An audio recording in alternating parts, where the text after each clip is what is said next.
She was counting. 1, 2, 3, 10, 20, 30, 40, 50. 50 times a leather belt struck her pregnant body. 50 times she stayed silent, because screaming only made it worse. But this time was different. This time, a small red light blinked in the corner of the bedroom. A nanny cam, recording everything, every strike, every moment, every crime. What her husband didn't know was that footage was already backed up in 3 different cloud accounts. And by morning, it would be in the hands of someone who knew exactly what to do with it. A decorated Marine, a father who had seen combat, a man who was about to use 30 years of military training to destroy an abuser. Legally, systematically, permanently. This is the true story of how one piece of video evidence, one courageous woman, and one protective father brought a monster to justice. This is the story of Becca Morrison, and this is how her nightmare finally ended. The leather belt whistled through the air for the 50th time before Becca Morrison realized she was counting. The crack of leather against flesh echoed through the bedroom. Sharp, final, like punctuation on a sentence she never wanted to read. She curled tighter on the hardwood floor, her hands wrapped around her swollen belly. 7 months pregnant, the baby inside her kicked frantically. Fighting. She wished she could fight too. Do you understand now? Grant's voice came from somewhere above her. Cold, controlled, like he was discussing quarterly sales reports instead of destroying his wife. Dinner was supposed to be ready at 6. It was 6:15. Becca's throat burned. She tasted copper, blood from where she had bitten her lip to keep from screaming. Don't scream. Screaming makes it worse. She had learned that 18 months ago, the first time. The time she told herself was just stress, just wedding planning pressure, just a one-time thing that would never happen again. 50 strikes later, she knew better. Answer me, Rebecca. His use of her full name made her flinch. When they were dating, he called her Becca. Sweetheart, baby. Those names disappeared 6 months into the marriage. Now she was Rebecca, or worse. I understand. Her voice came out as a whisper. Raw, broken. Good. Grant's footsteps moved toward the closet. The belt buckle clinked as he hung it back on the rack, right next to his work ties, his golf shirts, the normal things that normal husbands wore. Then his phone buzzed. She heard him answer. Hey, Rick, yeah, I'm ready. Be there in 10 minutes. His voice transformed, warm, charming, the voice everyone else heard. Business dinner at the club. You know how it is. He laughed, actually laughed. Becca stayed on the floor. Didn't move. Couldn't move. The bedroom door opened, closed. His car engine started in the driveway. The sound faded down the street. Then silence. Complete, suffocating silence. She lay there for a long time.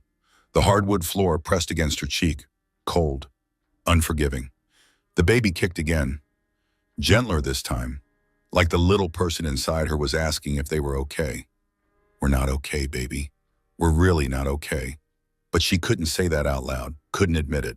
Because admitting it meant accepting that her life had become this. That the man she married was capable of counting to 50 while using her body as target practice. Finally, she pushed herself up. Her arms shook. Her back screamed in protest. 50 welts, 50 separate points of fire across her shoulders, her back, her arms. She made it to the bathroom, turned on the shower, then changed her mind. The bathtub. She needed the bathtub. Becca climbed in fully clothed, her maternity dress, her cardigan, her shoes, everything. She turned on the water, cold. She didn't deserve warm.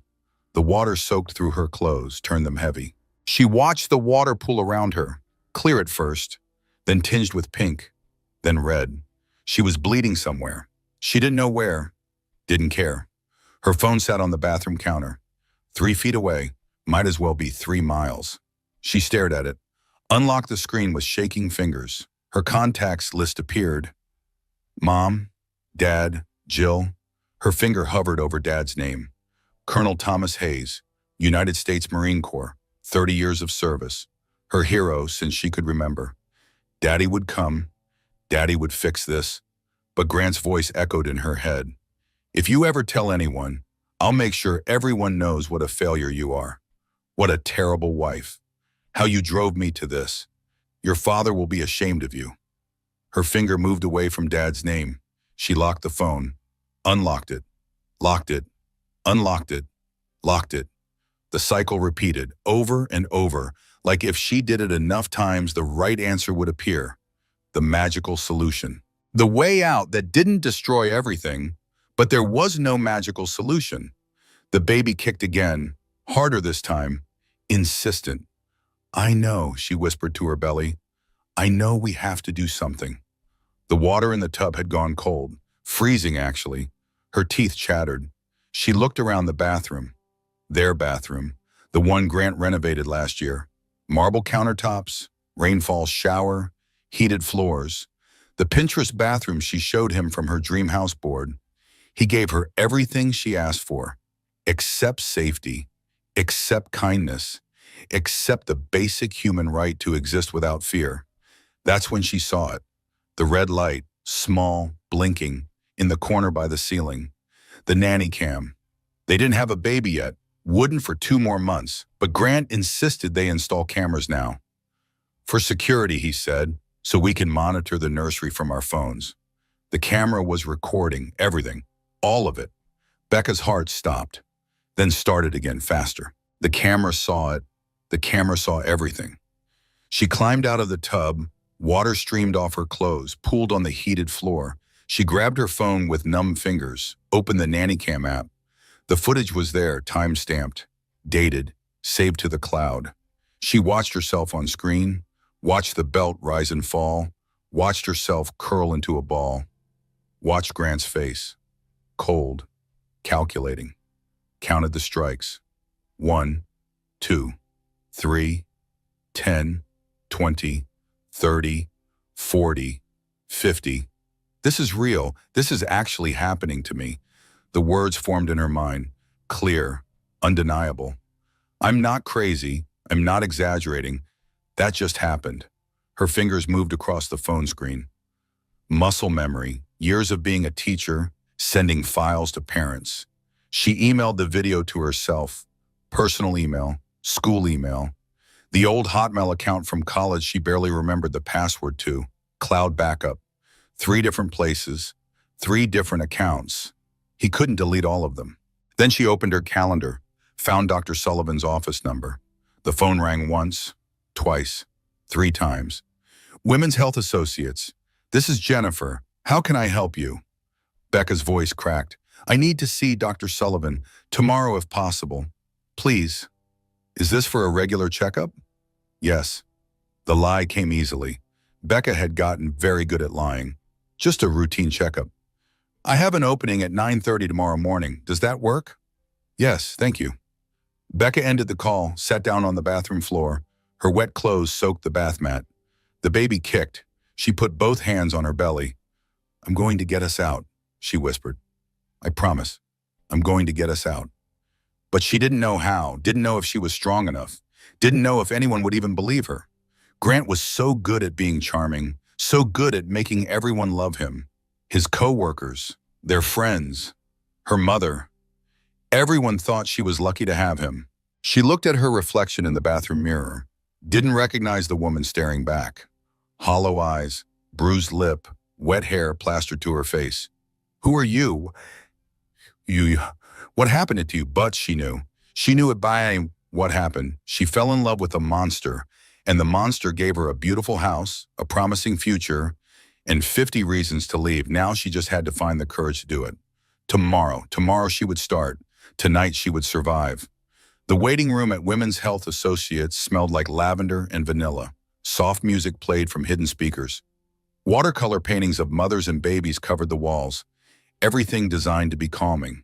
Becca felt anything but calm. She sat in the corner chair, the one farthest from everyone else. Her oversized cardigan covered most of the welts, the ones on her arms, the ones that had turned dark purple overnight. The ones on her back were hidden, for now. Rebecca Morrison? A nurse appeared in the doorway, clipboard in hand, smile on her face. Becca stood, followed her down the hallway, past examining rooms with closed doors, past the ultrasound room where she saw her baby's face 3 weeks ago. Grant had been with her that day.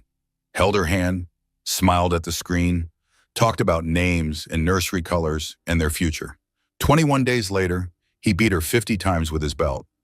Room 3, the nurse said. Dr. Sullivan will be right with you. Can you change into this gown for me, opening in the front? Becca nodded, took the gown, waited for the nurse to leave. Then she stared at the gown. Thin, paper, it would hide nothing. Her hands shook as she unbuttoned her cardigan, pulled off her loose t-shirt, unzipped her maternity jeans. The mirror on the wall reflected everything. 50 welts, some overlapping, some separate, all visible, all screaming the truth she had been hiding. She put on the gown, tied it loosely, sat on the examining table. The paper crinkled beneath her. 3 minutes passed, 7. Then a knock at the door. Becca? It's Dr. Sullivan. Can I come in? Yes. Dr. Patricia Sullivan entered, 42 years old, auburn hair pulled back in a neat bun, kind eyes behind wire-rimmed glasses. Becca had been seeing her for 2 years. Dr. Sullivan looked at her chart, then at Becca, then back at the chart. So, this is listed as a routine checkup. Dr. Sullivan's voice was gentle, professional. How are you feeling? Fine. The automatic answer. Everything's fine. Okay, let's check your blood pressure first. Dr. Sullivan wrapped the cuff around Becca's arm, pumped it tight. The machine beeped. 150/95, Dr. Sullivan said quietly. That's high, Becca. Much higher than your normal. I've been stressed. About what? Just life, getting ready for the baby. Dr. Sullivan made a note on the chart. And how's baby been moving? A lot. Very active. Good, that's good. Dr. Sullivan set down the chart, pulled her stethoscope from around her neck. I need to listen to your lungs. Can you lean forward for me? Becca leaned forward. The gown gaped in the back. Dr. Sullivan's hand stilled, the cold stethoscope pressed against Becca's back. Then moved. Pressed again, moved again. Silence stretched between them. Finally, Dr. Sullivan spoke. Becca, I need you to look at me. Becca turned, met the doctor's eyes. What happened to your back? The rehearsed answer sat on her tongue. I fell. The stairs are steep. I'm so clumsy lately with the pregnancy. But the words wouldn't come.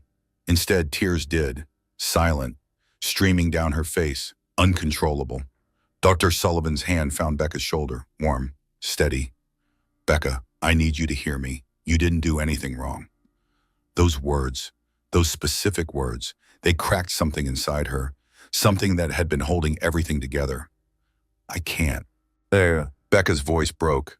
I can't do this anymore. You don't have to. Not alone. Dr. Sullivan moved to sit on the rolling stool. Eye level with Becca now. Can you tell me what happened? And just like that, after 3 years of lying, 3 years of hiding, 3 years of pretending everything was fine, Becca told the truth. My husband beat me last night with his belt. I counted 50 times. The words hung in the air, real, undeniable, spoken out loud for the first time. Dr. Sullivan's face didn't change. No shock, no judgment, just steady, professional concern. How long has this been happening? 18 months, since about 6 months after we got married. Has it been escalating? Yes. Has he ever hit you in the stomach? No, he's very careful about that. Very careful about where he leaves marks. Does anyone else know? No. Becca wiped her eyes. No one, Fia. He said if I told anyone, he would make sure everyone knew it was my fault. That I'm a terrible wife. That my family would be ashamed of me. Dr. Sullivan reached for a box of tissues, handed them to Becca. Becca, I need to tell you something important. What you just described is not your fault. It's not because you're a terrible wife.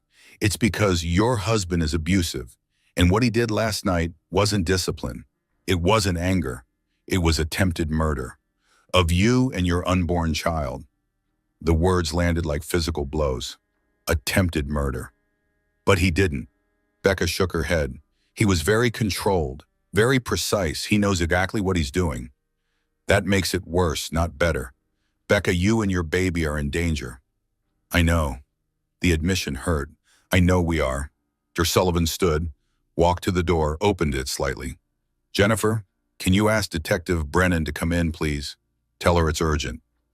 Becca's head snapped up. Detective?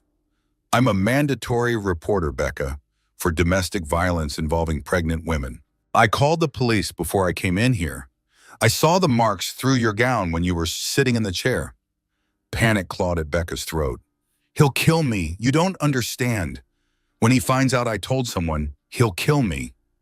Jitter Sullivan knelt in front of her, took both of Becca's hands. We hear that a lot. Women who come in with injuries like yours, they all say the same thing. He'll kill me if I tell. And you know what? They're right. The most dangerous time is when you leave. When you tell, when you break his control. That's why we don't send you home to figure it out alone. That's why Detective Brennan is here. That's why we have a protocol. A knock at the door. A woman entered. Late 30s. Dark hair pulled back. Badge clips to her belt. Rebecca Morrison? I'm Detective Sarah Brennan. I specialize in domestic violence cases. Dr. Sullivan tells me you might need some help. Becca looked at the detective, at the doctor, at the two women who were offering her something she hadn't had in 3 years. Belief, support, a way out. I have video, Becca whispered, from our nanny cam. It recorded everything. Detective Brennan pulled up a chair, sat down. Her face remained calm, professional. Can you show me? Becca's hands shook as she pulled out her phone, opened her email, clicked the video file. She turned the phone around, handed it to Detective Brennan. The detective watched 30 seconds, a minute, 2 minutes. Then she stopped the video, set the phone down carefully. Mrs. Morrison, we need to document everything, photos, medical records, and I need you to send me that video. Can you do that? Yes. Good, because what I just watched is a crime, multiple crimes actually, and I'm going to make sure your husband answers for every single one. Becca started crying again.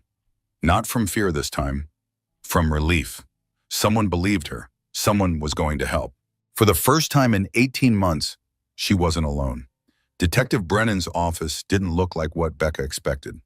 No harsh fluorescent lights, no cold metal desk, instead soft lighting, comfortable chairs, a box of tissues within easy reach, a victim-friendly interview room. Becca sat in one of the chairs, her phone in her hand, the video queued up and ready. Detective Brennan sat across from her, notepad open, pen ready. Before we start, Detective Brennan said, I want you to know that you can stop at any time. Take breaks, ask questions. This is your process, Becca. You're in control here. Your process. You're in control. Becca couldn't remember the last time she felt in control of anything. Okay, she whispered. Can you tell me what happened last night? In your own words. Start wherever feels right. Becca took a deep breath. Dinner was late. I was making pot roast, his favorite. But I misjudged the cooking time. It wasn't ready until 6:15. He said it was supposed to be ready at 6. Did he tell you it needed to be ready at 6? No, but I should have known. He always eats at 6. Okay, so dinner was 15 minutes late. What happened next?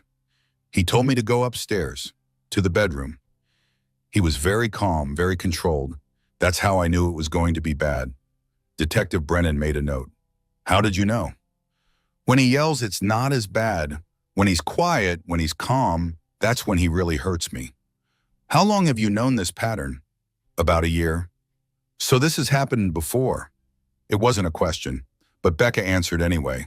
Yes, many times. How many times would you estimate? Becca thought, counted in her head. Maybe 20 times. Some smaller, some bigger. Last night was the worst. Detective Brennan wrote everything down. Her expression never changed. Never showed shock or disgust or pity. Just professional. Steady. Calm. Can you tell me what happened in the bedroom? Becca's throat tightened. He took his belt off. The leather one. His dress belt.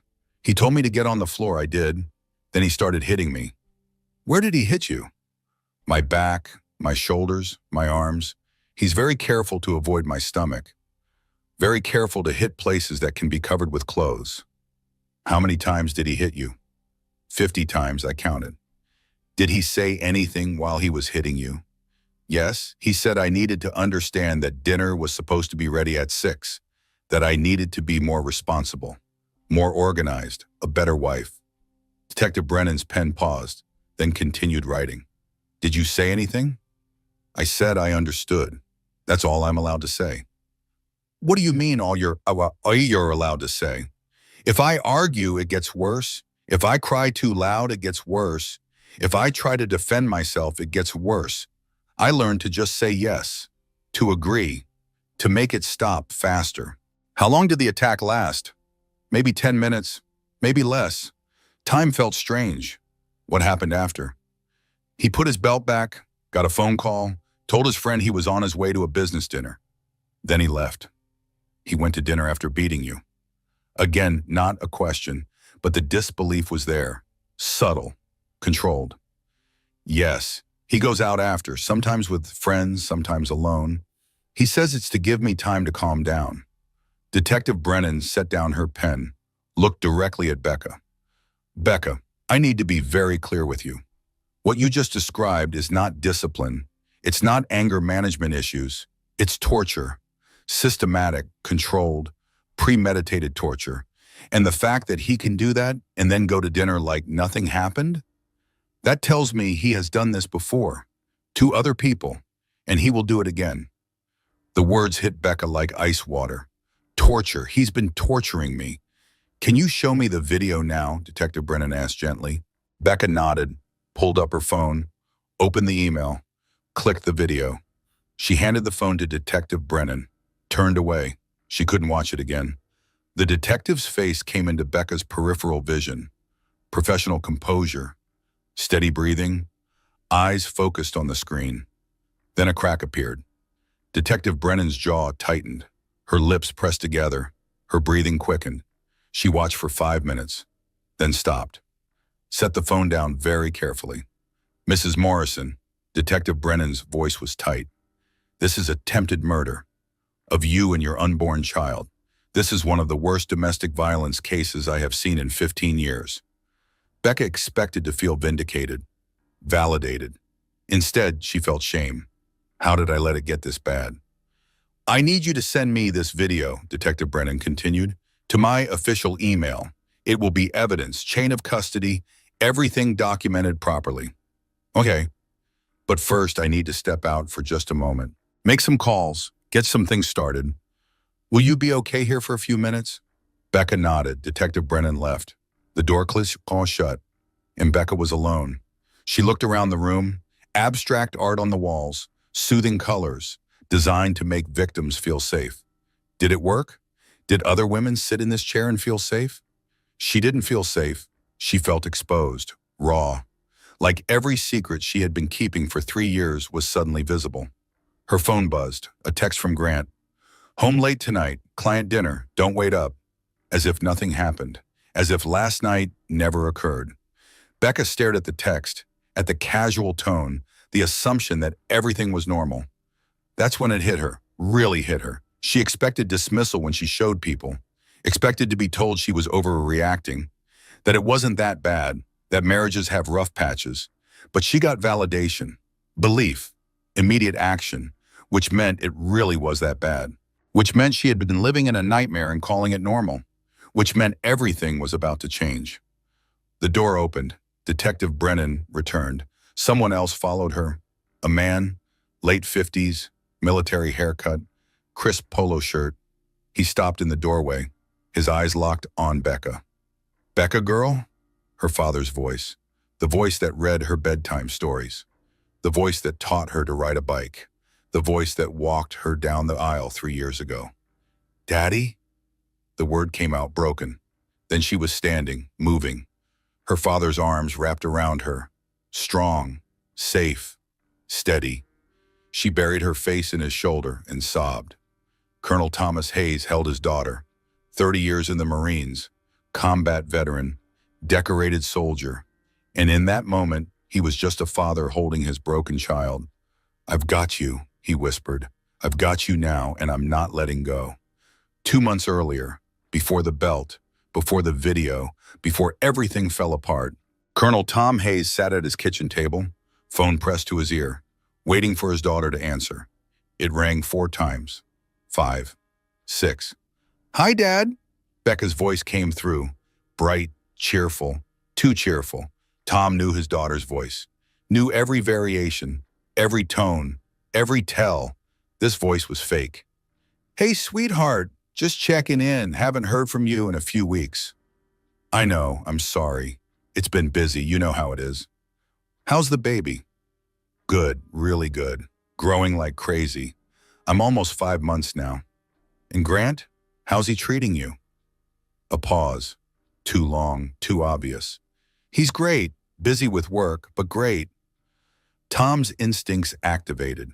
The same instincts that kept him alive through 3 tours in the Middle East. Something was wrong. "You sure everything's okay, Becca girl?" "Of course, why wouldn't it be?" "You sound tired." "I am tired. Pregnancy is exhausting." Another pause. "Dad, I need to go. Grant just got home. I'll call you next week, okay?" "Becca, wait." The line went dead. Tom stared at his phone, then at his wife. Diane looked up from her book. "Everything okay?" she asked. "No, something's wrong with Becca." "She's pregnant. Everything feels wrong when you are pregnant." "It's more than that." Diane set down her book. "Tom, you can't go into mission mode every time your daughter sounds tired." But Tom was already opening his laptop, already typing Grant Morrison's name into the search bar. Because Tom Hayes didn't get to be a colonel by ignoring his instincts. And every instinct he had was screaming that his daughter was in danger. He started with the basics. Social media, LinkedIn, work history, Grant Morrison, 32 years old, pharmaceutical sales, executive level, good salary, clean record. Too clean. Tom had interviewed enough people to know when someone was performing for an audience. Grant's social media was all performance. Perfect photos, perfect captions, perfect life. Nobody's life was that perfect. Tom picked up his phone, called a number he hadn't used in 6 years. "Master Sergeant Dale Crawford." The voice answered on the second ring. "Dale, it's Tom Hayes." "Colonel, been a while. What can I do for you?" "I need a favor, off the books. Deep background check on my son-in-law." Dale's tone shifted. Serious now. "What are we looking for?"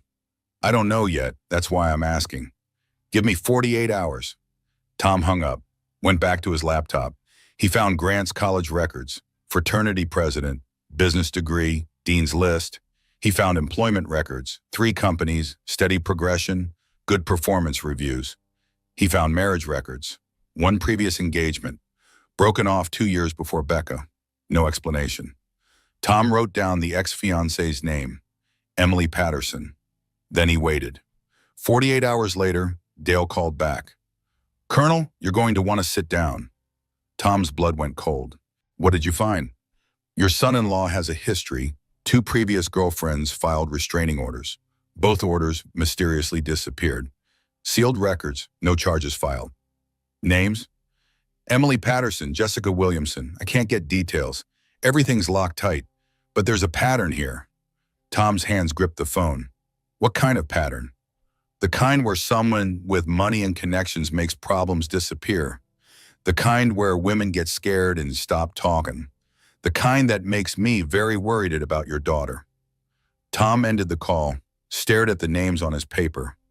Emily Patterson, Jessica Williamson, women who tried to warn people, women who were silenced. Tom spent the next 3 days tracking them down. Emily Patterson lived in Seattle now. Married, 2 kids, moved across the country. She answered his call with suspicion. "Who is this?" "My name is Tom Hayes. Your ex-boyfriend, Grant Morrison, is married to my daughter." Silence on the other end. Heavy, weighted. "I'm sorry," Emily finally said. Her voice shook. "I'm so sorry for your daughter. Can you tell me what happened?" He seemed perfect at first, charming, successful, romantic. Then about 6 months in, things changed. He wanted to control everything. Where I went, who I saw, what I wore. When I pushed back, he got physical. How physical? He never hit my face, always places no one would see, my back, my ribs, my thighs. He was very careful, very strategic. I filed a restraining order. Then his lawyers came, offered me money to make it go away. I was 23, scared. so I took the money and moved. Tom's jaw clenched. Did you ever warn anyone? I tried. I called his next girlfriend, Jessica, told her everything. She didn't believe me, said Grant told her I was mentally unstable, that I was stalking him. She thought I was jealous. What happened to Jessica? I don't know. Last I heard, she filed a restraining order too. Then nothing. Maybe she also took money and ran. Tom thanked her, ended the call. Then he called Jessica Williamson. She didn't answer. He left a voicemail. Miss Williamson, my name is Colonel Thomas Hayes. I'm trying to learn about Grant Morrison. Please call me back. It's about my daughter's safety. She called back within an hour. Your daughter married Grant? Her voice was hollow, empty. Yes, 3 years ago. Then you need to get her out, now, before he kills her. Tom's heart stopped. What happened to you? He put me in the hospital, twice. The second time I almost died, ruptured spleen, broken ribs, internal bleeding. He told the doctors I fell down the stairs. They believed him. Because Grant is very good at making people believe him. Did you press charges? I tried. His lawyers buried me. Character assassination. They made me look unstable, vindictive. I couldn't afford to fight them.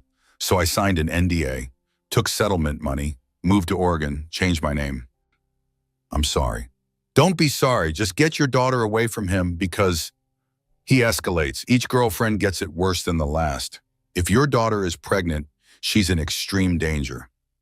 That's when he's most controlling, most violent.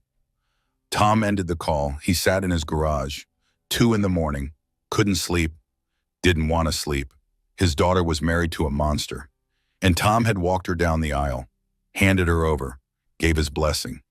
He thought about the wedding, 3 years ago, Grant's charming speech, the way everyone loved him, the way Becca glowed with happiness. Tom thought about every phone call since, every visit, looking for signs he missed. The way Becca started canceling visits, always with good excuses. Work, pregnancy, busy schedules. The way she stopped calling as often. Stopped texting funny memes like she used to. The way her voice changed. Became smaller, quieter, more careful. I should have seen it. She stopped visiting, stopped calling. I told myself she was busy. I told myself it was normal. But it wasn't normal. It was isolation. Classic abuser behavior. Cut the victim off from support systems, make them dependent. Tom opened his laptop, started building a file. Financial records. Grant controlled everything. Becca's trust fund from her grandmother, the one that was supposed to be hers alone. Grant's name was on it. Property records. The house, Grant's name only. Bank accounts, joint account. But all statements went to Grant's email. Work records. Becca quit teaching 6 months after the wedding. To focus on home life, Grant had said. No job, no money, no house, no independence. Tom's phone rang. Dale Crawford. I've got more information, not good information. Tell me. Grant's been bragging at the country club, talking about how he's got his wife trained, how she knows better than to cross him. His buddies think he's joking, making macho posturing jokes. But I listened to recordings and... What recordings? The country club has security cameras. With audio, I have a friend on the board. He pulled footage from the last 6 months. Grant talks about your daughter like she's property, like she's a project he's working on, getting her properly broken in. Tom's vision went red. Send me everything. Already done. Check your email. Tom spent the next week building a case. Evidence, witnesses, financial records, background checks. He contacted Detective Sarah Brennan, former Marine, worked with Tom on a military family case 5 years ago. I need help, Tom told her. My daughter is in an abusive marriage. I have evidence, but I need someone who can make legal moves. Send me what you have. Tom sent everything, the background checks, the ex-girlfriend's statements, the financial records, the country club recordings. Detective Brennan called him back within 24 hours. Tom, this is prosecution-level evidence, but we need something more. We need proof of current abuse, documentation, medical records, video, something that shows active harm. I'm working on it. and work faster, because based on what you sent me, your daughter is running out of time. Tom called Becca again. She didn't answer. He texted, just checking in, love you. She responded 3 hours later. Love you too, Dad. Everything fine. Everything fine, the biggest lie she had ever told. Tom looked at his wife. Diane sat across from him at dinner, neither of them eating. I need to tell you something, Tom said. I know, I've been watching you work. You're in mission mode. What did you find? Tom told her everything. Emily, Jessica, the financial control, the isolation, the evidence. Diane's face went pale, then angry, then devastated. I told her to be patient, Diane whispered. Last time she called me, she sounded upset. I told her marriage takes work, that the first year is hard. I sent her back to him. You didn't know. I should have known. I'm her mother. I should have heard it in her voice. They sat in silence. Two parents, 30 years of marriage, one daughter, in danger. What do we do? Diane asked. We get her out. We destroy him. Legally, completely, permanently. How? I'm still working on that. Then Tom's phone rang. Detective Brennan. Tom, I just got called to Women's Health Associates. A pregnant woman with 50 documented belt welts. Video evidence. Nanny cam footage. You're not going to believe whose wife it is. Tom's blood turned to ice. Grant Morrison. How did you know? Because I've been tracking him for 2 months, waiting for evidence, praying I was wrong. You weren't wrong, and your daughter is here at the police station, asking for you. Tom was in the car before Detective Brennan finished the sentence. Grant Morrison's business trip to Chicago was scheduled for 3 days, Thursday through Saturday. Big pharmaceutical conference, important clients, networking opportunities. It was complete fiction. Master Sergeant Dale Crawford's contacts confirmed Grant wasn't going to Chicago. He was going to a resort in Virginia with his mistress, a 24-year-old pharmaceutical representative named Amber. Tom Hayes sat in his living room with Detective Brennan and attorney Marcus Whitmore. Battle planning, military precision. We have 72 hours, Tom said. 3 days while Grant is gone to get Becca out of that house. Pack her belongings. Secure evidence. Establish her at a safe location. Marcus reviewed the documents. I'm filing for emergency protective order. Asset freeze. Sole custody of the unborn child. Emergency divorce proceedings. Everything hit simultaneously when Grant lands back in town. Detective Brennan added notes to her file. I've got the video evidence, medical documentation from Dr. Sullivan, witness statements from his ex-girlfriends, his country club recordings. This is the strongest case I've built in years. What about her safety? Diane asked. She sat next to Tom, hadn't left his side since they brought Becca home yesterday. When he realizes she's gone, when he sees the house is empty, he'll come here. Let him, Tom said quietly. I'll be waiting. Detective Brennan shook her head. No, we do this legally. Restraining order will be in place before he lands. Police will serve papers at the airport. He won't get within 500 yards of any of you. Becca appeared in the doorway, 7 months pregnant, moving slowly, every step calculated around the pain. I want to be there, she said. When you pack up the house, I need to be there. Becca, you should rest, Diane started. No, that's my stuff. My grandmother's chinano. My books, my clothes. I'm not letting him keep any of it. Tom looked at his daughter, saw the determination in her eyes. The same determination he saw in Marines before difficult missions. Okay, he said. You'll come. But we do this carefully, strategically. Military operation. Becca nodded, sat down on the couch. Gingerly, everything hurt. Jill is bringing the moving truck, Becca said. She'll be here in an hour. Your friend from college? Diane asked. Yeah, I called her last night, told her everything. She said, and I quote, like I'm actually letting him keep your grandmother's china. Tom smiled.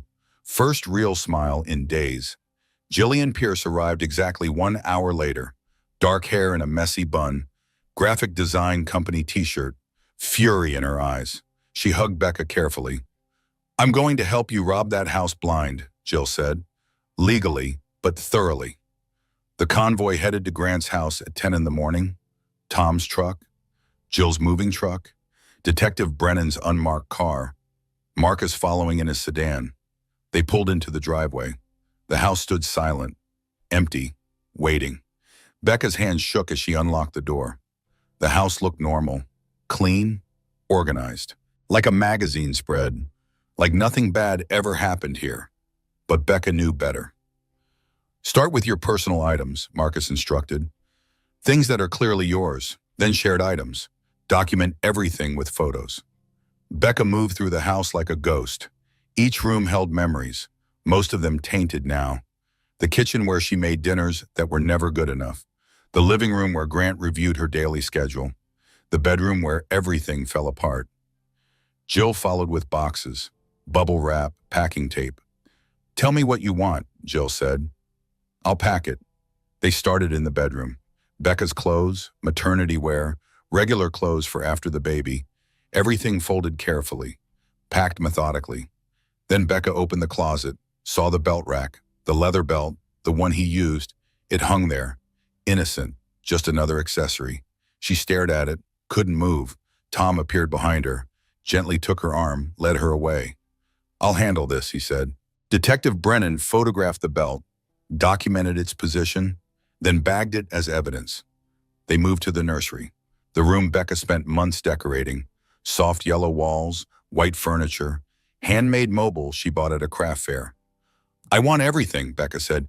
Every piece. He doesn't get to keep any of this.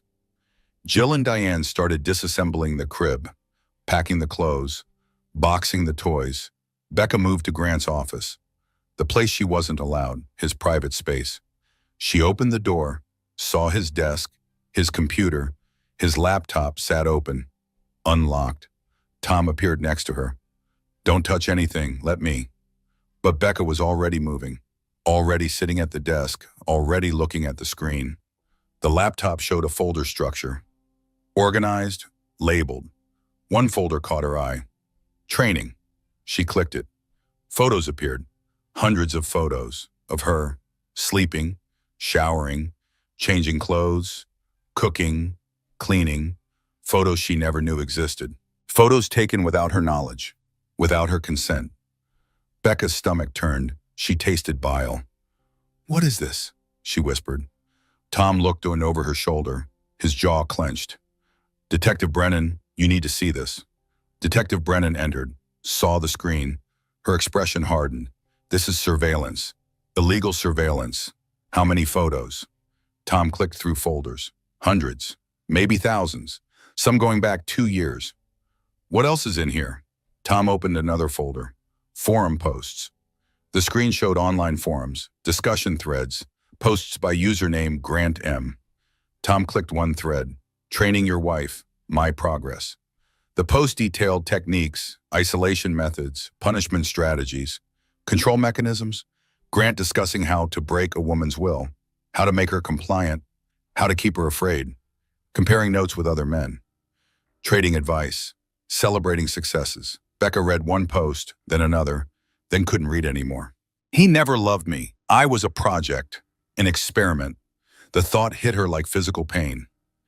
Everything, their entire relationship, the courtship, the romance, the wedding, all of it was calculated, planned, designed to trap her. Jill found her collapsed on the office floor, sobbing, hyperventilating. We're documenting everything, Jill said fiercely, holding Becca. Then we're burning this place down, metaphorically. Detective Brennan copied the entire laptop, every file, every folder, every forum post. This is evidence of premeditation, Detective Brennan said, conspiracy to commit abuse. This elevates the charges significantly. They spent 6 hours packing, boxing, loading, the moving truck filled with Becca's life, her possessions, her grandmother's china, her books, her clothes, her baby's nursery. Everything that mattered. The house stood half empty when they finished, strategic items removed, everything else left behind. Tom did a final walkthrough, checked every room, made sure they had everything important. Then he saw them. More cameras, hidden in air vents, behind picture frames, in light fixtures.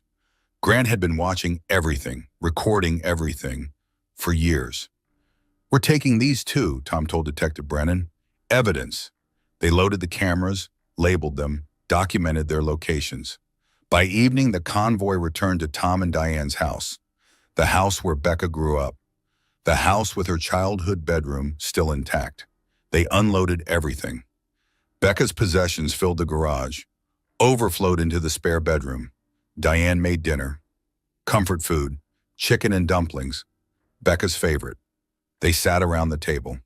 Becca, Tom, Diane, Jill, Detective Brennan, Marcus, a team, a family, an army preparing for battle. Grant lands tomorrow at 3 p.m., Marcus said. Police will serve restraining order at the airport. Asset freeze goes into effect at 5 p.m. Divorce petition filed by end of business. Dove.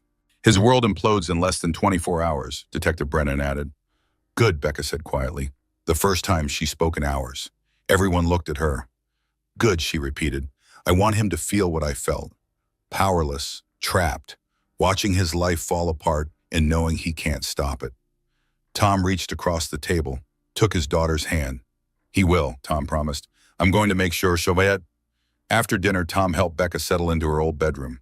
The room hadn't changed much. Same yellow walls, same bookshelves filled with childhood favorites, same quilt on the bed. Becca sat on the edge of the bed, looked around.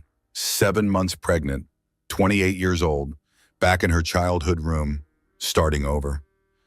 I feel like I failed, she said quietly. Tom sat next to her. You survived. That's not failure. I married him. I stayed. I didn't leave sooner. You did what you needed to survive. That took more strength than leaving. Did it? Yes. Because leaving is one moment, one decision. Surviving day after day in that hell, that's 1,000 decisions, 1,000 moments of strength. Becca leaned against her father's shoulder, let herself be small, be scared, be his little girl for just a moment. I'm getting us out, she whispered to her belly, to the baby. I promise. The baby kicked in response, strong, fighting, like mother, like child. Grant Morrison's plane touched down at Washington Dulles Airport at 3:15 p.m. on Saturday afternoon. He walked through the terminal holding Amber's hand, smiling, relaxed. 3 days at a Virginia resort. No conference, no clients, just adultery and deception. He turned on his phone as they reached baggage claim. Texts flooded in. Nothing from Becca, that was normal. She knew better than to bother him during business trips. But there were messages from his mother, his lawyer, his boss, all marked urgent. Grant frowned, opened his mother's text first. Call me immediately. Police are asking questions. His lawyer's text was more direct. Do not go home. Come to my office now. His boss's text made his blood run cold. We need to talk Monday morning. Don't be late. Everything okay? Amber asked. She adjusted her designer sunglasses, the ones Grant bought her last month. Not sure. Work stuff probably. Let me make some calls. I'll grab our bags. Grant stepped away, dialed his lawyer's number. The phone rang once. Grant, where are you? Just landed. What's going on? You need to come to my office. Now, don't go home. Don't talk to anyone. Why? What happened? Your wife filed for divorce, emergency protective order, asset freeze. It all hit this morning. The police are involved. There are criminal charges pending. Grant's world tilted. What? That's impossible. Becca wouldn't. She did. And Grant, it's bad, really bad. They have evidence, video evidence. The nanny cam. Realization hit like ice water. I'm coming to your office now. Grant ended the call, looked around, saw them immediately. 2 police officers, uniformed, walking toward him with purpose. Grant Morrison, the female officer asked. Yes? You're being served with a protective order. You are prohibited from contacting your wife, Rebecca Morrison. You are prohibited from going to your residence. Violation of this order will result in immediate arrest. She handed him papers. Official, legal, stamped. People in the airport stopped, stared, whispered. And Amber walked up with their bags, saw the police. Her face went pale. Grant, what's happening? Grant wanted to explain, to spin the story, to make it sound reasonable. But the female officer was already talking to Amber. Ma'am, are you aware that Mr. Morrison is married? Amber's eyes widen. What? No, he said he was divorced. He said his ex-wife was crazy, that the divorce finalized last year. Mr. Morrison is currently married.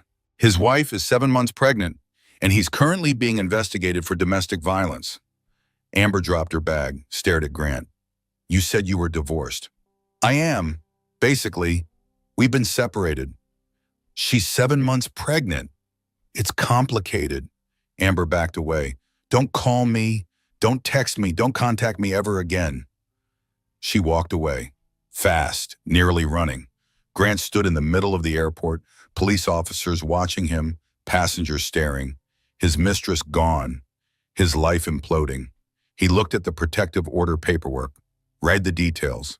No contact with Rebecca, no access to the house, asset freeze, divorce petition, emergency custody hearing scheduled. And at the bottom, criminal investigation, multiple felony charges pending. Grant's phone rang, his lawyer. Where are you? Still at the airport. They just served me. Get in a car. Come to my office. Don't talk to anyone. Don't make any statements. Don't post on social media. Don't do anything except come here. Grant ended the call, got in a taxi, headed to his lawyer's office in downtown D.C. Meanwhile, at Grant's workplace, his boss received an anonymous email. The subject line read, Your employee, Grant Morrison. Attached were screenshots, forum posts, photos, messages. Everything Grant thought was private. Everything he thought was hidden. His boss forwarded the email to Human Resources, to Legal, to the Corporate Ethics Committee. By 5 p.m., Grant's employee badge was deactivated, his computer access revoked, his company car recalled. An HR investigation launched immediately. Pharmaceutical companies lived in terror of liability, of scandals, of public relations nightmares. An executive bragging about abusing his pregnant wife, using company resources to document it, posting on forums, using company internet, grounds for immediate termination, criminal referral, complete liability severance. At the country club, Detective Brennan met with Dale Crawford. He brought recordings, security footage, audio files of Grant bragging to his buddies. These conversations happened on club property, Detective Brennan said. Can I get official copies? Already done. Board approved it this morning. We don't want liability either. Process servers hit Grant's bank, his gym, his country club, his mother's house, subpoenas, evidence requests, witness statements. Every part of Grant's life got official notice. Everyone he knew got official questions. At Tom and Diane's house, Becca watched from the window. Her phone buzzed constantly. Blocked calls, voicemails from Grant's mother, text messages from mutual friends, and all saying the same thing. You're overreacting. He made a mistake. You're destroying his life. Marriage is hard. Babies are stressful. Jill sat next to her. Screening messages, blocking numbers. Do they not see the video at Taken? Both the video, Becca asked. No, they don't want to see it. They don't want to see. It's easier to blame you than admit they missed the signs. Constance Morrison arrived at the house at 6 p.m., unannounced, angry.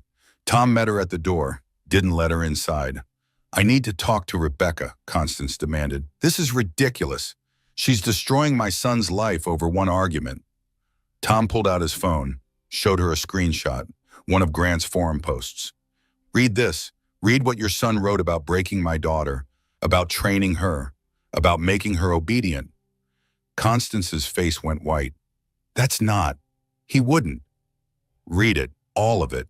Tom handed her printed pages, forum posts, hundreds of them, years of them. Constance read. Her hands shook. Her face crumbled. I didn't raise this, she whispered. I didn't raise a monster. Maybe not, but you're defending one, so get off my property. And don't come back unless you're ready to tell the truth about who your son really is. Constance left, drove away. Becca watched from the window. She won't believe it. Not really. Mothers never believe their sons are capable of this. But Becca was wrong. Constance Morrison went home, opened her safe, pulled out boxes she hadn't looked at in years. Grant's childhood journals, report cards, letters from school counselors, evidence she ignored, Signs she missed. Red flags she explained away. The neighbor's cat that disappeared. The girlfriend in high school who transferred schools suddenly. The college roommate who moved out without explanation. All explained, all justified, all swept under the rug. Because her son was charming, successful, perfect. Except he wasn't. He never was. Constance spent the night reading, crying, facing the truth she spent 32 years avoiding. Her son was a monster, and she helped create him. Sunday morning, Constance called Detective Brennan. I need to give a statement. I need to testify. I have evidence, journals, records, things I should have shown people years ago. Detective Brennan took the statement, collected the evidence, then called Tom Hayes. You're not going to believe this. Grant's mother is cooperating. Full cooperation. She's testifying for the prosecution. Tom didn't know whether to feel vindicated or sad. A mother testifying against her son. The ultimate betrayal or the ultimate truth. At Grant's lawyer's office, Grant sat in a conference room. Papers spread in front of him. Evidence lists, witness statements, criminal charges. They have video, his lawyer said bluntly. Multiple videos. Medical records. Witness testimony from 2 ex-girlfriends. Financial records showing control. Forum posts showing premeditation. Even your mother is cooperating with prosecutors. My mother? She gave them your childhood journals. Apparently there's documentation of violent behavior going back to age 12. Grant's carefully constructed world fractured. This is insane. Over one argument, one bad night. Grant, I've seen the video, all 90 minutes of it. That wasn't one bad night. That was systematic torture. And unless you can prove that video is fake, you're looking at 15 to 20 years in prison. Can we settle? Pay her money, make it go away. She doesn't want money. She wants justice. And frankly, so does everyone else. Your employer, your country club, your ex-girlfriends, even your mother. Everyone wants to see you held accountable. So what do? You cooperate, plead guilty, take the best deal we can get. Because if this goes to trial, that video will be played in open court. Every news station will cover it. Every social media platform will share it. You'll be the poster child for domestic violence. Is that what you want? Grant stared at the evidence list, at the life he built, at the control he maintained, all of it crumbling because Becca finally stopped being afraid. I'm not the problem. I never was. Back at Tom's house, Becca sat at the kitchen table. Diane made tea. Tom reviewed legal documents. Jill scrolled through social media. You're trending, Jill said. What? Not you specifically, but domestic violence support groups are sharing your story. Anonymous. Just the facts. Pregnant woman, 50 belt strikes, video evidence, father who believed her, legal system working correctly. You're giving people hope. Becca's phone buzzed. Dr. Sullivan. Hi, Becca. Just checking in. How are you feeling? Sore, tired, overwhelmed. That's normal. I wanted to let you know. 3 women came in this week, all domestic violence victims. All said your case gave them courage to come forward. You are helping people even if you don't know it. After the call ended, Becca sat quietly. I didn't want to help people, she said. I just wanted to survive. Sometimes that's the same thing, Tom replied. The baby kicked, strong, insistent. I know, Becca whispered to her belly. I know we're going to be okay. Well, for the first time in 3 years, she actually believed it. Monday morning brought new warfare. Not physical, not obvious, but insidious. The phone call started at 7 a.m. Unknown numbers, blocked callers, all connected to Grant somehow. Mutual friends, church acquaintances, neighbors, Grant's coworkers who thought they knew him, all delivering the same message. You're overreacting. He made a mistake. You're destroying his life over one bad day. Becca's phone buzzed for the 20th time. Another voicemail. She didn't listen. Jill had stayed over. She grabbed Becca's phone. Stop answering. Stop listening. These people don't matter. They think I'm the villain. They're wrong, and eventually they'll see it. But the calls kept coming. Messages, texts, social media comments on old photos. Then Grant's mother called. Becca almost didn't answer, but something made her. Rebecca, Constance's voice was different, quiet, broken. I owe you an apology. I gave Detective Brennan evidence, Grant's journals, records I should have shown people years ago. I'm testifying for the prosecution. I'm so sorry. I'm so sorry I didn't protect you sooner. The call ended. Becca stared at her phone. Even his mother believes me. Even his mother sees the truth. That afternoon, Marcus Whitmore arrived with court documents. Emergency divorce hearing is Wednesday, he said. Temporary custody orders, asset division, restraining order confirmation. Grant's attorney is pushing back on everything. What does that mean? It means they're going to paint you as unstable, vindictive. They'll say you trapped him with pregnancy, that you're exaggerating abuse, that you're after money. I don't want money, I want safety. I know, but they're going to try every angle. You need to be prepared. Tom looked at Marcus. How prepared?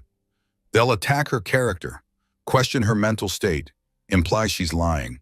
With video evidence? They'll claim it's out of context, that she provoked him, that it was a one-time incident blown out of proportion. Becca's stomach twisted. So nothing I say will matter. Everything you say will matter. The judge will see through their tactics, but you need to stay calm. Stay factual. Don't let them make you react. Tuesday brought the deposition. Grant's attorney, expensive, aggressive, male. He sat across from Becca in Marcus's conference room. Recording device on the table. Court reporter typing. Mrs. Morrison, how would you describe your marriage?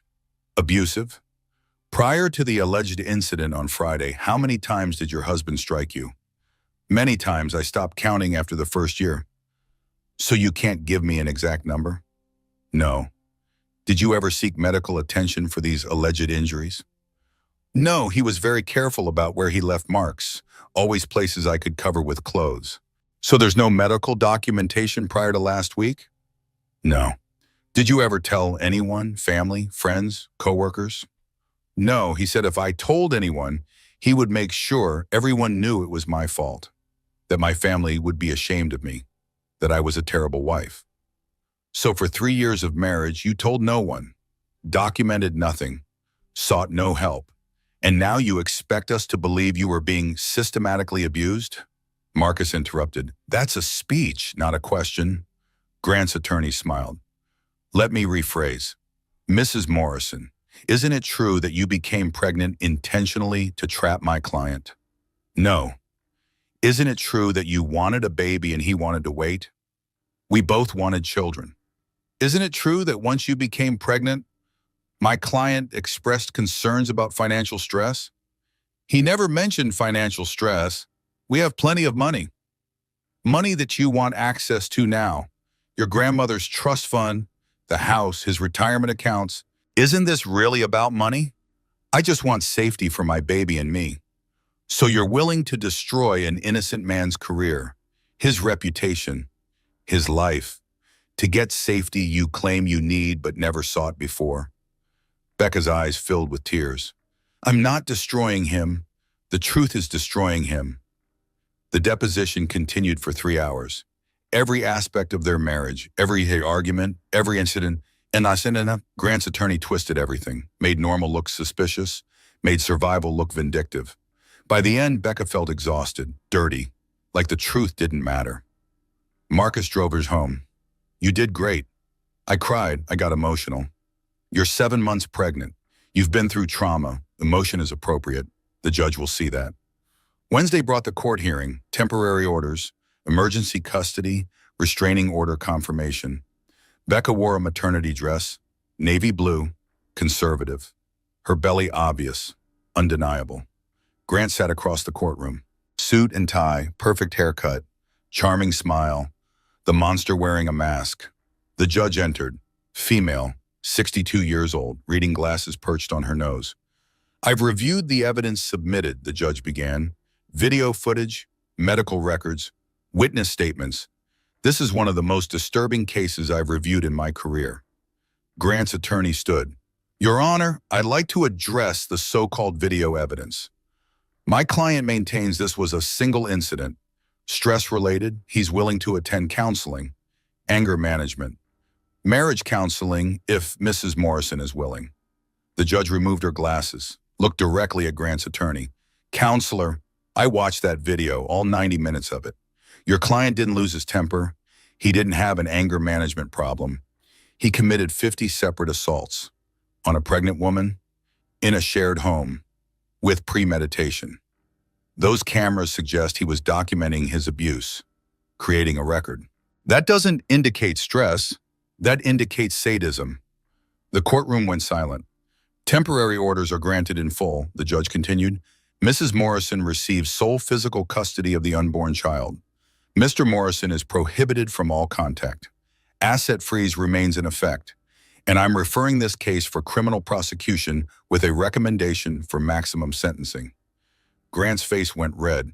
His attorney whispered urgently in his ear. Becca felt Tom's hand on her shoulder. Steady, supportive. The judge looked at Becca. Mrs. Morrison, I want you to know that the court believes you, protects you, and will ensure your safety throughout this process. Those words, that validation from someone with power, someone who could enforce consequences. Becca nodded, couldn't speak, tears streaming down her face. Outside the courthouse, news cameras waited. Someone leaked the story. Mrs. Morrison, can you comment on the allegations? How do you feel about the judge's decision? What do you want people to know about domestic violence? Marcus stepped in front. Mrs. Morrison has no comment at this time. Thank you. They rushed to Tom's truck, drove away. In the back seat, Becca sat in silence, processing, absorbing. The judge believed me, she finally said. She saw the video. She believed me. Everyone who sees the truth believes you, Tom replied. That's why Grant's world is falling apart. Truth has a way of revealing itself. That afternoon, the district attorney's office called. Mrs. Morrison, I'm Assistant District Attorney Victoria Pierce. I'm taking your case. Criminal prosecution. We're charging your husband with 50 counts of assault, domestic violence, child endangerment, stalking, voyeurism. He's looking at 15 to 20 years. When? Arraignment is Friday. He'll be arrested tomorrow. Can you be available for additional questioning this week? Yes. Good, because we're not just building a case, we're building an example. Domestic violence against pregnant women carries enhanced penalties. Your husband is going to be the poster child for why abusers go to prison. After the call, Becca sat with her parents, baby moving inside her. Future uncertain but clearer than before. What happens now, she asked. Now you rest, Diane said. You heal. You focus on the baby. What about Grant? Grant gets exactly what he deserves, Tom said. Justice, real, permanent, inescapable justice. Becca's phone buzzed, a text from an unknown number. You ruined my life. I hope you're happy. Grant, violating the restraining order. Becca showed Marcus. He forwarded it to Detective Brennan. That's another charge, Marcus said. Another nail in his coffin. Thursday morning, Grant Morrison was arrested at his mother's house, where he had been staying, where he thought he was safe. Detective Brennan personally made the arrest. Grant Morrison, you're under arrest for 50 counts of assault, domestic violence, child endangerment, stalking, voyeurism, violation of a protective order. You have the right to remain silent. Grant's mugshot went public within hours. Social media exploded. News stations covered it. Think pieces written about domestic violence, about pregnant victims, about men who hide behind charm. Becca's phone rang. A reporter. Mrs. Morrison, would you be willing to do an interview, share your story, help other women? Becca looked at Tom, at Diane, at Marcus. What do you think? I think it's your choice, Tom said. But I also think your voice matters. Your story matters. Becca thought about the women Dr. Sullivan mentioned, the ones who came forward because of her case. She thought about Emily, about Jessica, about every woman who tried to warn people and wasn't believed. I'll do it, Becca said, but on my terms, my story, no editing. The interview happened Friday afternoon. Local news, female reporter, gentle questions. Becca sat in Tom's living room, 7 months pregnant, visible but strong. Tell me what happened, the reporter said. Becca told her story, calmly, factually, no drama, no embellishment, just truth. She showed 30 seconds of the video, edited for broadcast, enough to prove, not enough to traumatize. I'm sharing this because I can't be the only one, Becca said to the camera. And if you're afraid to leave, if you think no one will believe you, if you're sure you can't survive alone, I want you to see. I'm 7 months pregnant. I left. If I can, you can. The interview aired at 6 p.m. By 7 p.m. it was viral. Women's shelters flooded with calls, hotlines overwhelmed, support groups filling up. Becca's story gave permission, gave hope, gave proof that leaving was possible. But it also brought backlash. Men's rights groups, false accusation forums, Grant's remaining defenders. They posted her photo, her address, her family's information. Threats arrived, vicious, detailed, terrifying. Detective Brennan increased security. Patrol cars outside Tom's house. Extra protection. Cybercrime unit tracking threats. This is normal, Detective Brennan said. When abusers lose control, their supporters attack. But we're documenting everything. Prosecuting threats. Protecting you. Becca sat in her childhood bedroom. Baby kicking. Phone buzzing with messages. Half supportive, half hateful. She turned off her phone, sat in silence. What if I'm hurting the baby by fighting him? Maybe I should just disappear, change my name, move across the country. The thought was tempting. Run, hide, disappear. But Becca thought about the women calling hotlines, the ones watching her interview, the ones finding courage in her story. If she disappeared, what message did that send? That abusers win. That fighting back is pointless. That safety requires giving up everything. No, she wouldn't disappear. She would stand, fight, survive, and she would make damn sure Grant Morrison faced every consequence he earned. The online harassment intensified over the weekend. Becca's photo appeared on multiple websites, forums dedicated to false accusations, men's rights groups claiming she was lying. They posted her parents' address, Tom's military records, Diane's former workplace. Everything public, everything exposed, everything weaponized. Monday morning brought a bomb threat to Dr. Sullivan's office. Evacuated, searched, nothing found. But the message was clear. Help Becca Morrison. Face consequences. Dr. Sullivan called Becca directly. I'm not backing down, but I need to be smart about this. I'm arranging house calls for your remaining appointments. Portable ultrasound. Private care. Is that okay? I don't want to put you in danger. You're not. These people are. And I'm not letting them win. Tuesday afternoon, Dr. Sullivan arrived at Tom's house. Medical bag, ultrasound equipment, determination in her eyes. Let's check on this baby, she said. Becca lay on the couch. Dr. Sullivan spread gel on her belly, pressed the ultrasound wand against her skin. The baby appeared on screen, moving, active. But Dr. Sullivan's expression changed, concerned. What is it? Becca asked, panic rising. Baby's measuring small, behind growth curve, not dangerously, but concerning. Is it because of stress? Possibly. Stress hormones affect fetal development, the trauma you experienced, the ongoing harassment. Your body is in constant fight or flight mode. That impacts baby.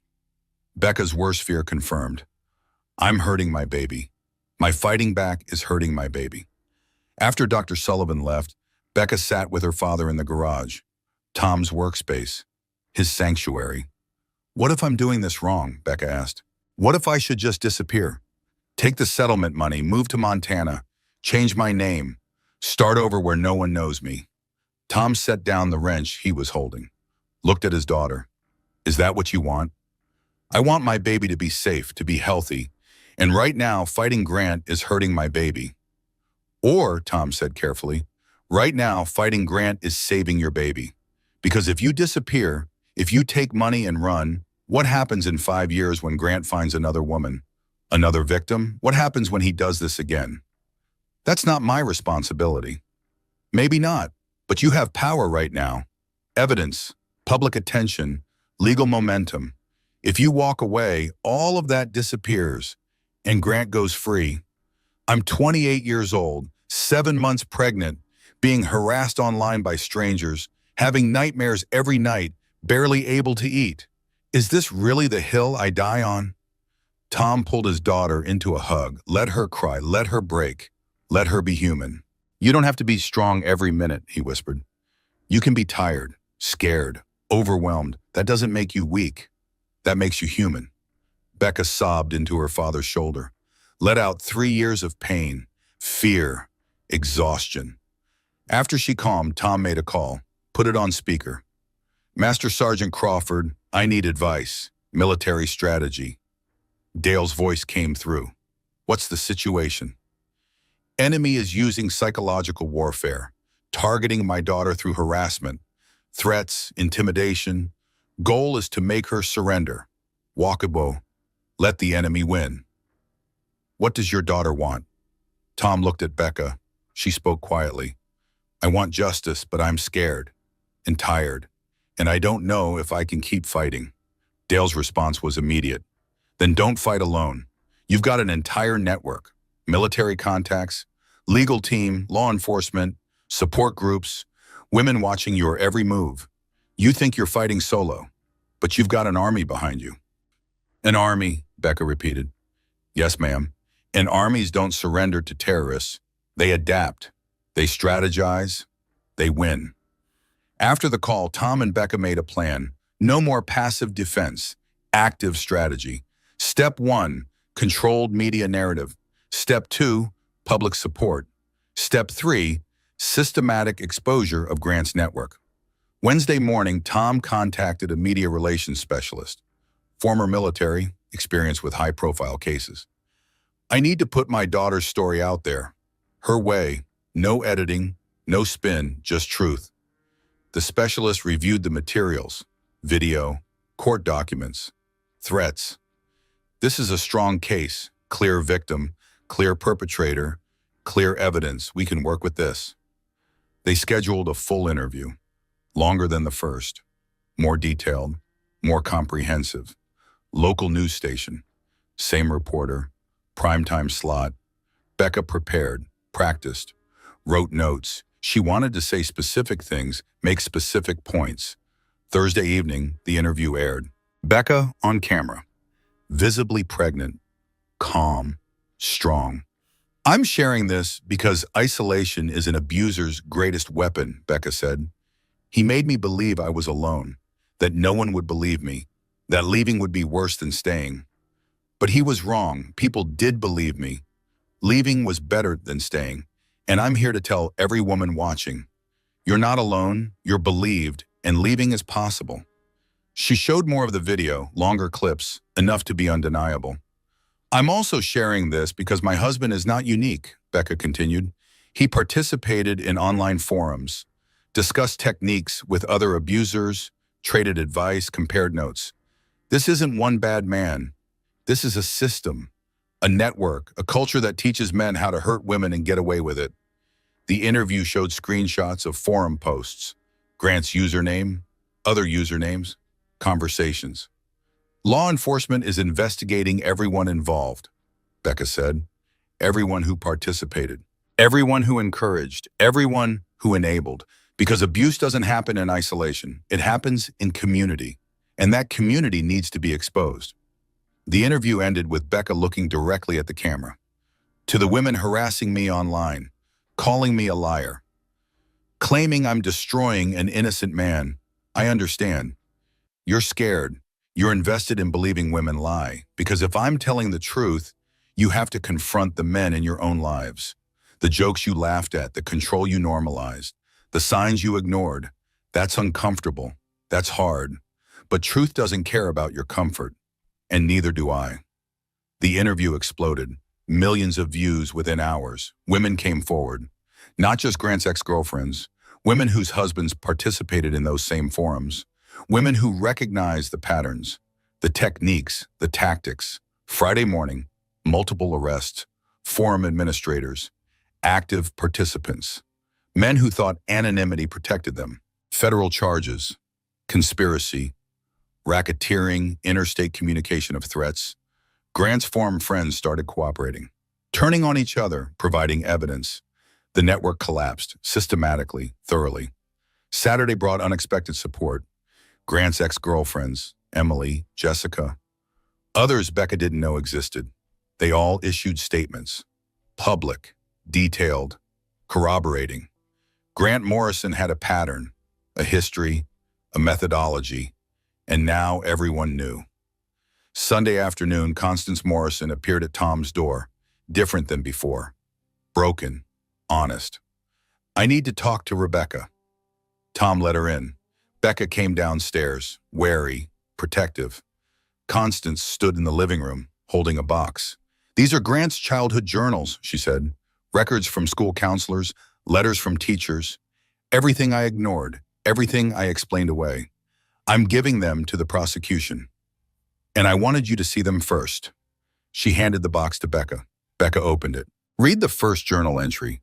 10-year-old Grant describing how he made the neighbor's cat disappear. Detailed, proud, remorseless."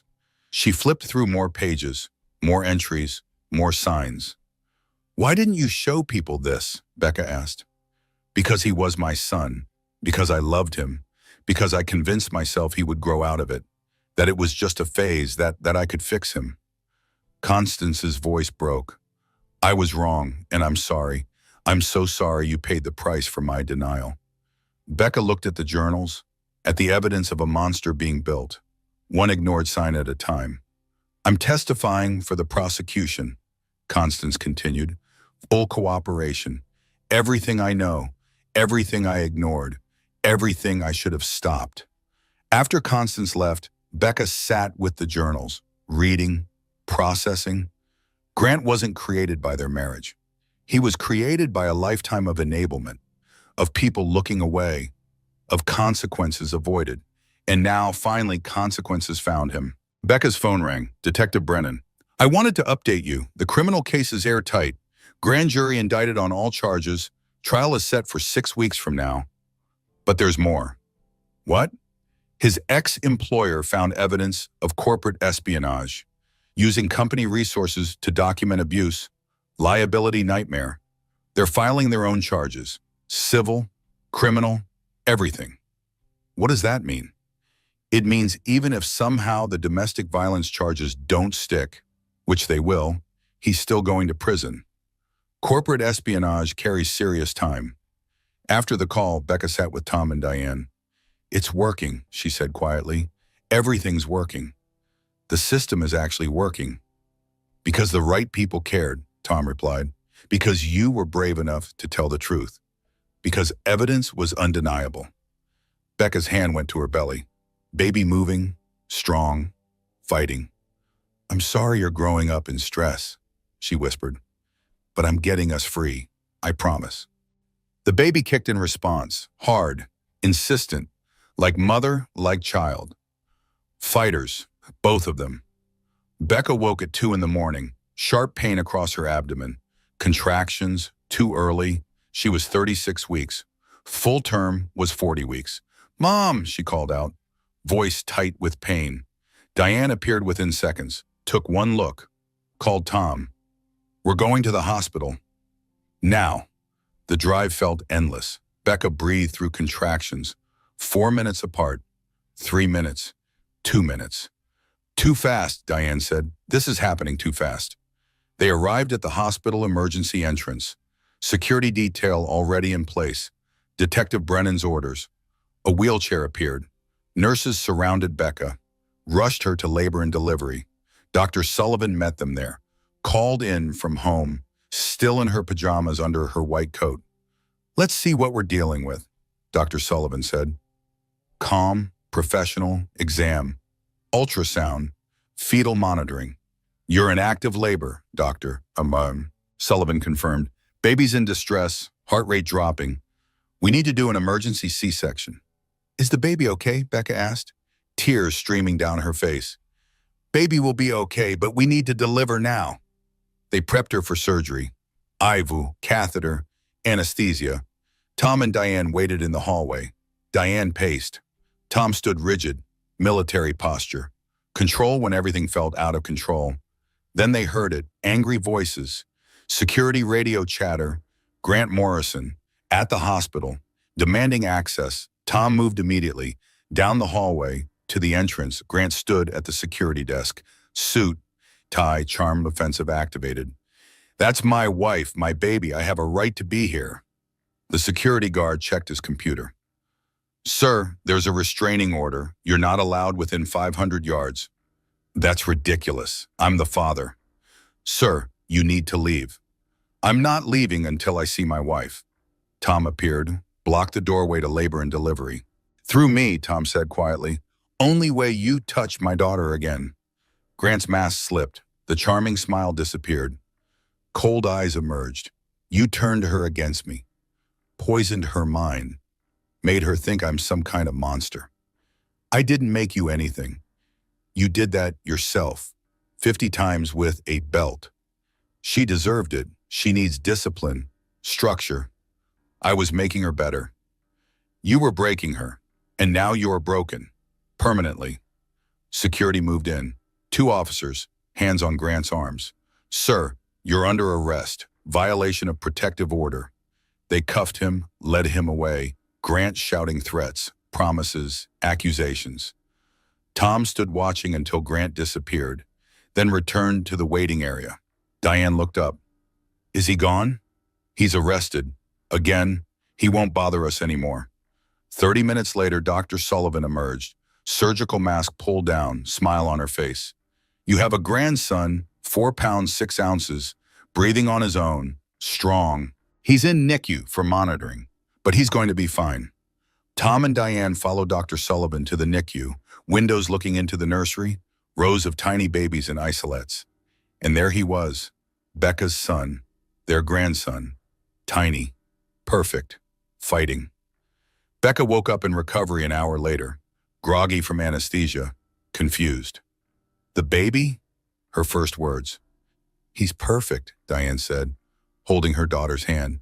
Tiny, but perfect. Can I see him? They wheeled her to NICU, to the isolette with her son. She looked at him through the clear plastic. So small, so vulnerable, so completely hers. Hi, baby, she whispered. I'm your mom. I'm sorry you had to come early, but we're free now. We're safe. She reached through the porthole, touched his tiny hand, his fingers wrapped around one of hers. Stronger than he looked, fighting to be here. What's his name? The NICU nurse asked. Becca looked at her father, at the man who saved her, protected her, believed her. Thomas Hayes Morrison, after his grandfather. Tom's eyes filled with tears, first time in 30 years of military service. He has my name, not his father's, Becca said, because Grant Morrison doesn't deserve to be anyone's father. The next few days blurred together. NICU visits, feeding, holding, bonding. Tom brought clothes, books, photos from home. Diane brought food, chocolate, comfort. Jill brought flowers, balloons, ridiculous stuffed animals. Marcus brought legal documents. Grant signed everything, Marcus said. Full custody to you. No visitation. He's terminating parental rights. Becca stared at the papers. He's giving up his son? He'd rather have no son than share custody with you. That's how much he needs control. If he can't control the narrative, he walks away. So he's free of responsibility. Legally, yes, but morally, emotionally, socially, he'll carry this forever. Becca signed the papers, watched her son sleep in his isolette. I'm not keeping him from his father. His father is freeing himself from accountability. 1 week after delivery, Becca was released from the hospital. Thomas stayed in NICU for another 3 weeks, standard for premature babies. Becca lived at the hospital, beside his isolette, learning to feed him, hold him, care for him. 3 a.m. became her favorite time. The NICU quiet, most families gone. Just Becca and Thomas and the rhythmic beeping of monitors. She sat beside his isolette, hand through the porthole, touching his tiny fingers, humming, the lullaby her father used to sing. Hush, little baby, don't say a word. Papa's gonna buy you a mockingbird. Thomas's tiny fingers gripped hers, His chest rose and fell, steady, strong. She watched him breathe, watched him love, watched him thrive despite everything. This is peace, she realized. This moment, right here. This is what I was fighting for. Not revenge, not punishment, not even justice, just this. The simple right to sit with her son at 3 a.m, without fear, without pain, without monitoring her own words and actions to avoid violence. Freedom, real, simple, beautiful freedom. 4 weeks after his birth, Thomas came home. 5 pounds, 3 ounces. Healthy, released. Becca buckled him into his car seat, the one installed in her father's truck, drove him to her parents' house, her new home, her safe home, her starting over home. The trial began 6 weeks later. Becca's maternity leave. Thomas with Diane during court days. The courtroom filled quickly. Press, domestic violence advocates, victims from other cases, Grant's former friends, his mother, everyone wanting to witness justice. Grant sat at the defense table. Expensive suit, perfect haircut, mask back in place. But the mask didn't matter anymore. Everyone knew what lived underneath. Becca testified first. Calm, factual, no drama. She described the marriage, the escalation, the control, the abuse. Grant's attorney cross-examined, tried to discredit, failed, because the video existed. Undeniable, irrefutable. 90 minutes of evidence. The jury watched it, all of it. Some cried, some looked away, all looked horrified. Dr. Sullivan testified. Medical evidence. 50 documented welts. Detective Brennan testified. Investigation findings. Forum posts. Financial control. Emily testified. Jessica testified. 5 other ex-girlfriends testified. Pattern. History. Methodology. Constance Morrison testified. Mother against son. The ultimate betrayal.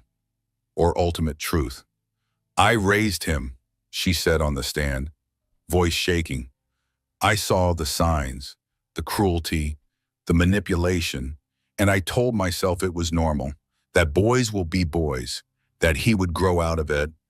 I was wrong, and I'm sorry. I'm so sorry I didn't stop him sooner. The jury deliberated 8 hours. Guilty, 47 of 50 counts, sentencing 3 weeks later. The judge looked at Grant. No sympathy, no mercy. Mr. Morrison, you demonstrated systematic, prolonged, calculated torture of your pregnant wife. You documented it, discussed it with like-minded individuals, showed no remorse, no understanding of the harm caused. You are a danger to society, particularly to vulnerable women. 15 years, state prison, mandatory domestic violence treatment, lifetime restraining order from Mrs. Morrison and your child. Registration as an offender. No contact, no rights, no second chances.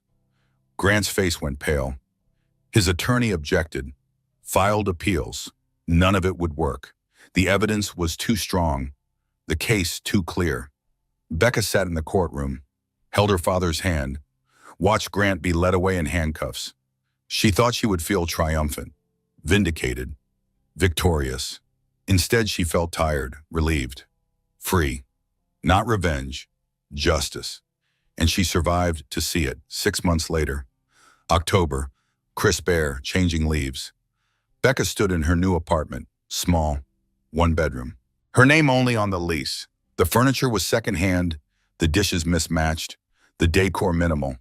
But it was hers, completely, totally, hers. Thomas sat in his bouncer, 9 months old now, chubby, happy, laughing at everything, no memory of the fear, the trauma, the chaos of his beginning. Just joy, simple, uncomplicated. Baby joy. Becca had gone back to teaching part-time, online classes, flexibility to work around Thomas's schedule. The salary wasn't much, but combined with her recovered trust fund, the restitution Grant was court-ordered to pay, the child support he couldn't avoid. She was stable, secure, independent. She also facilitated a support group.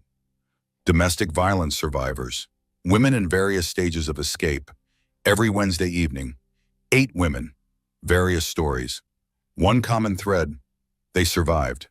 Wednesday night, Becca settled Thomas with Diane, drove to the community center, set up the room, chairs in a circle, box of tissues within reach, coffee brewing. The women arrived. Some she knew, some new. One new woman stood at the door, hesitant, pregnant, maybe 5 months, 24 years old, scared. Becca walked over. "Hi, I'm Becca. Welcome." "I don't know if I should be here," the woman whispered. "I don't know if I can leave." "That's okay. You don't have to leave tonight. You just have to show up. Listen, learn that you're not alone." The woman's eyes filled with tears. "Everyone says I'm overreacting, that he's stressed, that I should be more understanding. Everyone said that to me too. They were wrong." The meeting started. Women sharing stories, progress, setbacks, victories. At the end, the new woman raised her hand. "Can I ask, how did you know? How did you know when to leave?" Becca pulled out her phone, showed a photo. Thomas giggling at Diane, big belly laugh, pure joy. "6 months ago, I was you, 7 months pregnant. Sure, I couldn't survive alone. Sure, no one would believe me. Sure, leaving would destroy me. This morning, my son laughed for the first time. Real belly laugh, at his grandmother making faces. The man who hurt me is in prison. I'm here, my son is healthy, we were free. You can't see it yet, but there's a life on the other side of this, and it's yours." The woman cried, the whole group cried, Becca cried, because this was healing. Real, messy, beautiful healing. After the meeting, Becca drove home. Thomas asleep in his car seat, evening sun warm through the windows. Her phone buzzed. Text from Jill. "Wine and terrible reality TV tomorrow?" Becca smiled. Typed back, "Oh, coffee. I'm nursing, but yes to terrible TV. Normal, boring, beautiful normal." She pulled into her apartment complex, carried Thomas inside, laid him in his crib, changed into pajamas, made tea, sat on her secondhand couch, looked around her tiny apartment, her safe space, her new beginning.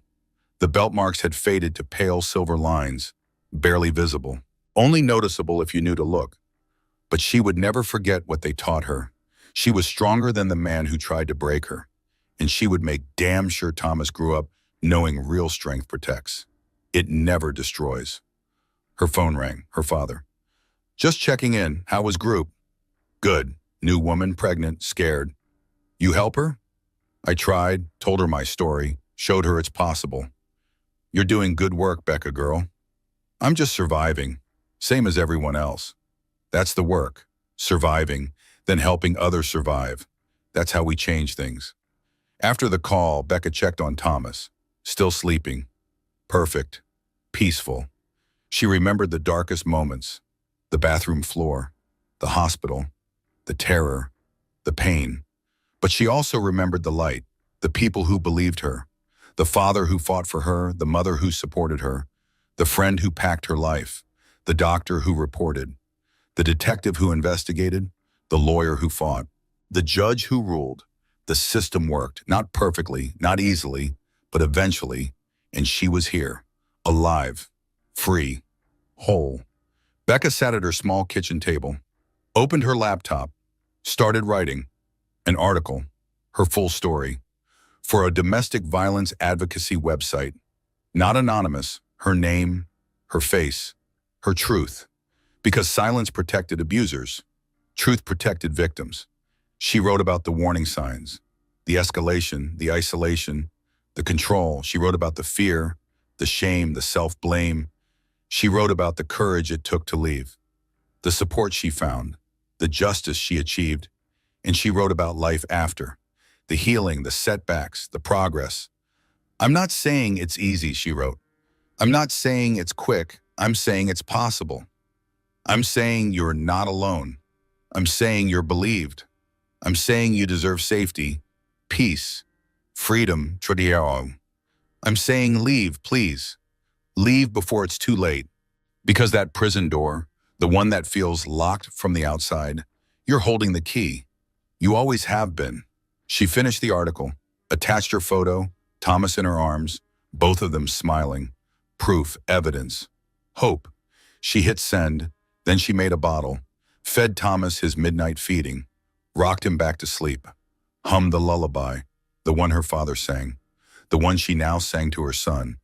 Hush, little baby, don't say a word. Mama's gonna give you the whole wide world. She laid Thomas in his crib, watched him sleep, touched his soft hair. We made it, she whispered. We actually made it. Thomas sighed in his sleep, content, safe, loved. Becca went to her room, checked the locks. Once, not 3 times, progress. She climbed into bed, her bed, in her apartment, in her life. The nightmare still came sometimes. The memories still hurt. The healing wasn't linear, but she was free, and that was everything.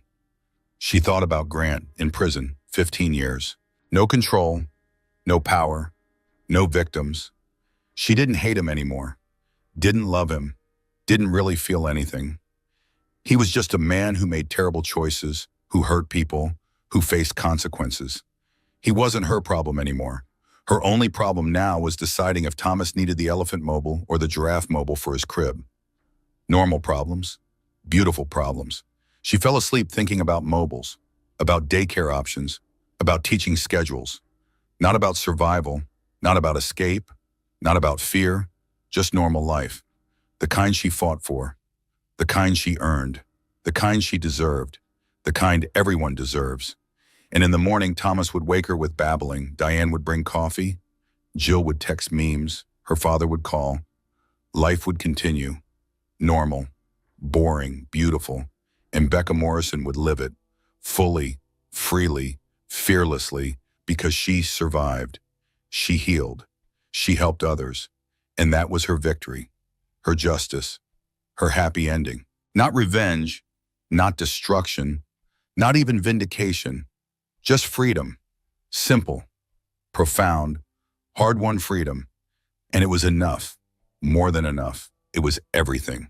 2 years later, Becca stood at a podium, state legislation hearing, proposed law, enhanced penalties for domestic violence against pregnant women, mandatory reporting requirements, funding for victim services. She testified, shared her story, showed the photo of Thomas, now almost 3 years old, happy, healthy, thriving. This law would have saved me years of abuse, Becca said. It will save others. Please vote yes. The legislation passed, unanimous. The law was named Thomas's Law, after her son, after the baby who survived despite everything. Becca accepted interviews, became an advocate, a voice, a face for survivors, not because she wanted fame, because she wanted change, because Grant Morrison wasn't unique. The system that enabled him wasn't unique, but the outcome could be, should be, would be different. One law at a time, one survivor at a time, one voice at a time. Becca drove home after the hearing, Thomas in his car seat, singing nursery rhymes off key. She looked at him in the rearview mirror, her son, her joy, her reason. We did it, baby. We changed things. Thomas grinned. We did it, repeating her words, innocent, proud, not understanding. Someday he would understand. Someday she would tell him the full story. But for now, she would just love him, protect him, teach him. That strength protects. That power serves. That real love never hurts. And that his mother was a survivor, a fighter, a warrior, who chose him, chose safety, chose freedom, and never looked back. Becca Morrison's story didn't end with revenge. It ended with justice, with freedom, with a little boy who will grow up knowing his mother is a survivor. But here's the truth. Becca's story isn't unique. Right now, as you're listening to this, someone else is counting. Someone else is hiding bruises. Someone else is wondering if anyone would believe them. Your engagement on this video matters. Every like tells the algorithm to share this story with someone who might need it. Every comment creates a community of support. Every share could reach the one person who needs permission to leave, who needs proof that survival is possible. So if this story moved you, if it made you think, if it reminded you that domestic violence happens behind closed doors in beautiful houses to women who seem to have perfect lives, hit that like button. Leave a comment, even just one word, survivor. believe, hope, justice, your words matter. Share this video. You never know who's watching, who's counting, who needs to hear that leaving is possible. And subscribe to this channel, because every week we share true stories of survival, of courage, of ordinary people doing extraordinary things. Stories that remind us that justice is possible, that change is possible, that freedom is possible. The National Domestic Violence Hotline is 1-800-799-7233. That number could save a life, maybe yours, maybe someone you love. Thank you for listening. Thank you for caring. Thank you for being part of the solution. Until next time, stay safe, stay strong, and remember, you are believed.